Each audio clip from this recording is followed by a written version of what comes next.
একটা জীবন থেমে যেতে বসেছে শুধু টাকার অভাবে। চিকিৎসা থাকলেও নেই সামর্থ্য, আর তাই প্রতিদিন মৃত্যুর দিকে এগিয়ে যাচ্ছে এক তরুণ। ভোলার বোরহানউদ্দিন উপজেলার আবুল মিয়ার বাজার সংলগ্ন রাড়িবাড়ি এলাকার এক হতদরিদ্র পরিবারের সন্তান মোহাম্মদ ইমন দীর্ঘদিন ধরে জটিল রোগে ভুগছে। গত 7 থেকে 8 মাস ধরে অসুস্থ এই তরুণের চিকিৎসা চালাতে গিয়ে তার পরিবার ইতোমধ্যে প্রায় 1 লাখ টাকা ব্যয় করেছে। ইমনের পরিবারে নেই কোনো উপার্জনক্ষম ব্যক্তি। বাবাহীন এই পরিবারের একমাত্র ভরসা তার মা ও নানি। সীমিত সামর্থ্যের এই পরিবারটি এখন চিকিৎসা খরচ চালাতে গিয়ে চরম অসহায় অবস্থায় দিন পার করছে।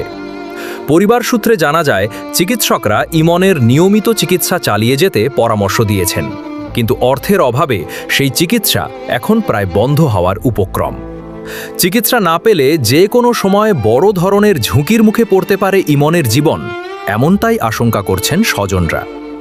এই সংকটময় মুহূর্তে ইমনের পরিবারের পক্ষ থেকে সমাজের বিত্তবান ও সহানুভূতিশীল মানুষের কাছে সাহায্যের আবেদন জানানো হয়েছে।